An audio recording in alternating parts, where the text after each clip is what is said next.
Hey Google, set a timer for 7 minutes. Okay, 7 minutes. Starting now. This is my weigh-in video for the 4th of the 4th, so the 4th of April. This is the third week there's been no group. Weighed in on Joe's scales and lost 2 pounds. That's okay, that puts me at 9 stone 6 3/4. Can't get used to these quarters and 3/4, it's weird. Yeah, 9 stone 6 3/4. So I've gone in the right direction this week, but still feeling like my food isn't where it should be. If I'm totally honest, I find it easier not to eat. I just don't have an appetite. Whether that's the circumstances at the moment, things that are happening with friends, whether it's just me. But it's weird because years ago, if I was stressed about something, I always turned to food. And I don't do that now. That's a blessing. That's a silver lining at the moment. Because I really actually find it. I'm having breakfast every morning when I get up. Joe's making sure I have 3 meals a day or whatever, but I don't want it. I'm still having my zoats, which I do like, but I actually have no appetite. From Wednesday, 1st of April, I decided to have a go at being vegetarian again because it's 35 years since I stopped being a vegetarian. I was a vegetarian for 10 years, then stopped 35 years ago. And I've had periods when I've been vegetarian for a short while. I've had periods when I've been vegan, or when I joined Slimming World I was vegan. But I actually have gone right off meat. I'm not saying I never eat fish. I've got some prawns and things in the freezer. I've got tuna in the house.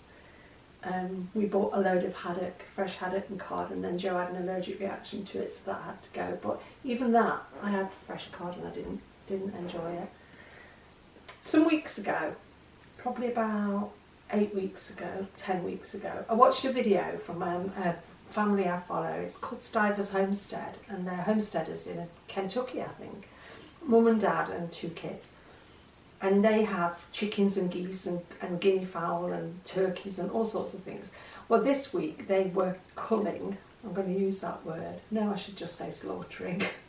They were slaughtering their chickens for the table. And I know the reality of all that sort of thing. I know a chicken only gets like 6 weeks of life in most places, factory farming and all that shit. But I tell you what broke me. They got these chickens and the kids feed them every day and they're all really friendly with them and all that sort of thing. But when it actually came to slaughtering them, the thing that actually got me was the night before they're slaughtered, they don't get any dinner because they get slaughtered with an empty stomach. And I was thinking to myself, you know, for God's sake, even a man on death row gets a last meal, doesn't he? Which led me to think, what would my last meal be? I should be laughing about such things. I don't know. I honestly don't know. Probably meat pie. Not pork pie. I've gone around. I don't even dream about pork pie these days. But actually not watching, because you know I'm blind, but listening to these chickens actually lining up to be killed. And then the process they went through to prepare them for the freezer. And then them talking with their children afterwards. I mean, the kids are all very open to it. They were there. And I'm not saying there's anything wrong with this. It's personal choice. But it just turned my stomach over. And I have not touched chicken since that day. And I don't think I ever will. And it was just the sounds they made. You know, they sounded so happy to be sacrificing themselves for people to eat. And I think with what's going on at the moment and it being linked to starting with what somebody ate or whatever, I don't know the ins and outs of it. I don't want to. But the whole thing just revolts me. And then I turned on Joe Rogan at the weekend and he was talking about a disease in deer in Wisconsin mainly at the moment, and it's CWD, chronic wasting disease. I love venison.